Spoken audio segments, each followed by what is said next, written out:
રેલવેના અંડરબ્રિજનું કામ પૂર્ણ થયા બાદ સેડુભાર ગામના ખેડૂતો માટે નવી મુશ્કેલી ઊભી થઈ છે। વરસાદી પાણીને કાંપના કારણે ખેતરોમાં જતો મુખ્ય રસ્તો બિસ્માર બનતા હજારો વીઘા જમીન સુધી પહોંચવામાં ખેડૂતોને ભારે હાલાકીનો સામનો કરવો પડી રહ્યો છે। અનેક રજૂઆતો છતાં કાયમી ઉકેલ નહીં આવતા ખેડૂતોમાં રોષ જોવા મળી રહ્યો છે।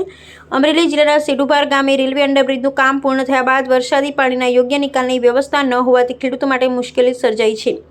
અંડરબ્રિજ પાસે પાણી સાથે મોટી માત્રા ગામમાં કાપ ભરાઈ જતા ખેતરો તરફ જતો મુખ્ય માર્ગ બિસ્માર બની ગયો છે, જેના કારણે ટ્રેક્ટર, સનેડો સહિતના કૃષિ વાહનોની અવરજવર બંધ થઈ ગઈ હતી અને ખેડૂતોને વાવણીના મહત્વના સમયે ભારે મુશ્કેલીનો સામનો કરવો પડ્યો હતો। સેડુભાર ગામની સીમા અંદાજે 2500થી વધુ વીઘા ખેતીની જમીન આવેલી છે અને આ વિસ્તાર સુધી પહોંચવા માટે આ રસ્તો મુખ્ય માર્ગ તરીકે ઉપયોગમાં લેવાય છે। ખેડૂતોના જણાવ્યા મુજબ વરસાદ બાદ 2 દિવસ સુધી કોઈપણ વાહન પસાર થઈ શક્યું ન હતું। ત્યારબાદ ગ્રામ પંચાયત દ્વારા જેસીબીની મદદથી તાત્કાલિક સફાઈ કરવામાં આવી હતી, પરંતુ ખેડૂતોનું કહેવું છે કે આ માત્ર કામચલાઉ ઉકેલ છે। ખેડૂતોને ગ્રામના પ્રતિનિધિઓનું કહેવું છે અંડરબ્રિજ પાસે જરૂરી રિટેઇનિંગ વોલ અને પાણીના યોગ્ય નિકાલની વ્યવસ્થા ન હોવાથી દર વરસાદે આ જ સ્થિતિ સર્જાય છે। અનેક વખત રેલવે વિભાગ, કોન્ટ્રાક્ટર અને સંબંધિત અધિકારીઓને રજૂઆત કરવા છતાં કાયમી ઉકેલ આવ્યો નથી।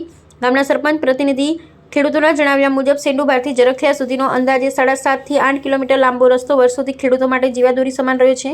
અગાઉ આ માર્ગ પરથી એસટી બસ પણ પસાર થતી હતી, પરંતુ હાલ રસ્તાની સ્થિતિ અત્યંત ખરાબ બની ગઈ છે। ખેડૂતોની માંગ છે કે માત્ર કામચલાઉ મેટલ નાખવાને બદલે અંડરબ્રિજ પાસે જરૂરી સુરક્ષા દિવાલો બનાવવામાં આવે તેમજ સમગ્ર રસ્તાને સીસી રોડમાં પરિવર્તિત કરવામાં આવે, જેથી વરસાદી મોસમમાં ખેડૂતોને મુશ્કેલી ન પડે। આ અંગે વહીવટીતંત્ર અને રેલવે વિભાગને અનેક વખત રજૂઆતો કરવામાં આવી હોવાનું પણ ખેડૂતો જણાવી રહ્યા છે।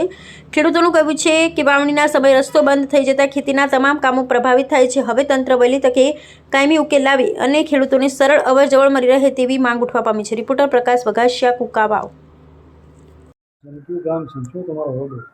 મારું નામ સુરેશભાઈ દેવચંદભાઈ કુંભાણી છે અને હું સરપંચનો પ્રતિનિધિ છું અને મારું ગામ સેડુભારની અંદર અત્યારે જે રેલવે લાઇનની જે લાઇન હાલે છે એની અંદર આ રસ્તો વટીને રેલવેનો મેક્સિમમ 2500થી 3000 4000 વીઘા જમીન છે અલગ અલગ ફાટકમાં અને 7 ટોટલ ફાટક આવેલા છે, 9 પાણીના વેગના રસ્તા આવેલા છે પાણી માટેના।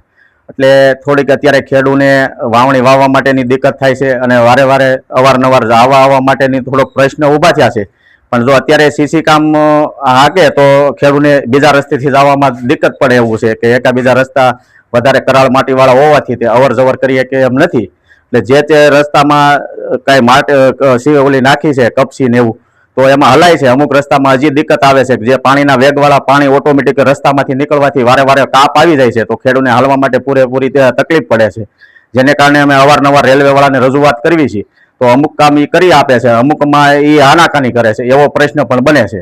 એટલે અત્યારે 6 નંબરના નાલા ઉપર જે હાલવા માટે 7 નંબરમાં જે નાલું છે એમાં હાલવા માટેમાં એને શોર્ટ પણ ઉતારી અને થોડીક પૂરી પણ દીધો છે, પણ બાકીનું કામ એવું છે કે અત્યારે એમાં મેટરિંગ કરે તો જ ખેડૂ આવી જાય કે એમ છે, નકર આવી જાય કે એમ નથી, એવો પ્રશ્ન છે। પાણીનો પ્રશ્ન તો એમાં સોલ્વ થયો છે, પણ હવે કાપ આવે છે પાણી માટેની આરે। 30-15 મીટરનો રસ્તો છે।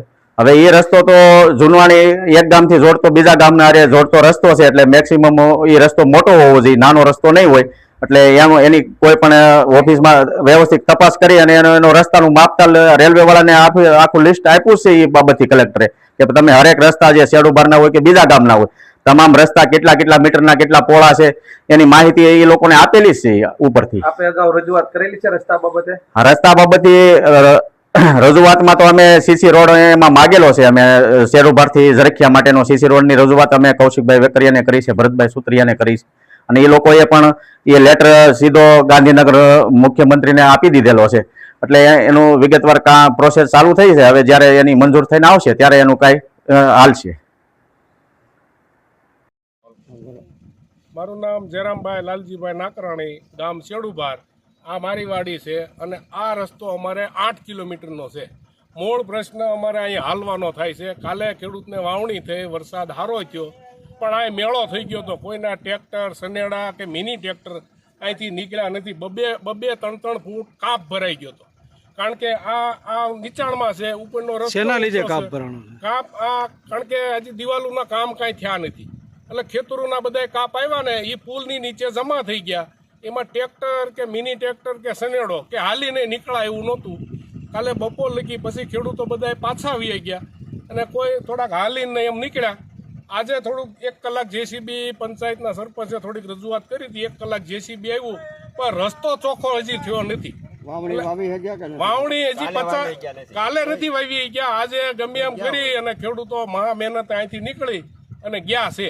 આપે રજૂઆત કરેલી છે હા, રસ્તા અમે બાબતે અગાઉ? રજૂઆત મંત્રીશ્રીને, સંસદ સભ્યશ્રીને એને બધાને રજૂઆત કરી છે, ગ્રામ પંચાયતને રજૂઆત કરી છે, આના કોન્ટ્રાક્ટરોને રજૂઆત કરી છે. કોન્ટ્રાક્ટરને કાલે 4 વાર તો અમે ફોન પણ કર્યા હતા કે રસ્તો બનશે, આની કંઈક વ્યવસ્થા કરો. આ રસ્તો અહીંથી ક્યાં લગી બનાવવા માટે આપે રજૂઆત કરેલી છે? આ રસ્તો શેડુબારથી ઝરીખિયાના પાદર લગી 8.5 કિલોમીટરનો થાય. એનો સીસી કરવા માટે અમે 6 મહિના ઘણી વાર રજૂઆત કરી છે અને ભરતભાઈએ થોડોક અમને પ્રત્યુત્તર સારો આપ્યો છે, પણ કે રસ્તો બહુ મોટો છે, કામ બહુ મોટું થાય ને તમારું થઈ જાય, વાર લાગશે. પણ અમારે તો અત્યારે તો આ પ્રોબ્લેમ છે, એની હાટુથી તો અમે રજૂઆત કરતા હતા કે આને કાંઈક પાકો કરો તો આ 7.5 કિલોમીટર શેડુબારનો મોટામાં મોટી સીમ છે. 2500 વીઘા જેવી લગભગ સીમ હશે અને રસ્તો 30 થી 35 ફૂટ ઝરીખિયા લગી પહોળો છે, જે આજથી વર્ષો પહેલા અહીંયા એસટી બસ પણ હાલતી. શું માંગ શું છે? ગૌડિયા કહેતા કે અહીં બસ હાલતી. આ ભાઈ છે કનુભાઈ સાકરિયા, એ કહે છે કે મેં પણ અહીં બસ વાળો રસ્તો છે. અહીંયા ખેડૂત 2 દિવસથી હેરાન થાય છે. અધિકારી કે કોઈ ધ્યાન દેતું નથી. અવારનવાર રજૂઆતો કરવા છતાં અહીંયા કોઈ સ્થળ પર આવેલ નથી. કાલ ગામ લોકોએ જેસીબી લઈ આવીને સ્વખર્ચે રિપેરિંગ કર્યું છે, ત્યારે આજે થોડુંક હલાય એવું થયું છે.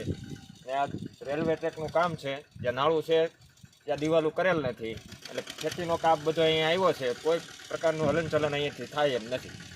વાવણી 2 દિવસથી કોઈ ખેડૂતે વાવી નથી. આજે સ્વખર્ચે રિપેર કરીને આજે લોકો વાવવા ગયા છે જેમ તેમ કરી.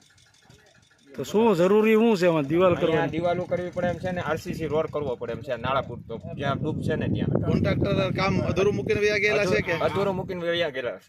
તમે રેલવે વાળાને જાણ કરી હતી? અવારનવાર જાણ કરી ટેલિફોનિક, કોઈ રેલવે વાળાએ આગળ શું નથી કીધું? અહીંયા. કોઈ જવાબ દેતા નથી. અત્યારે જો પાકી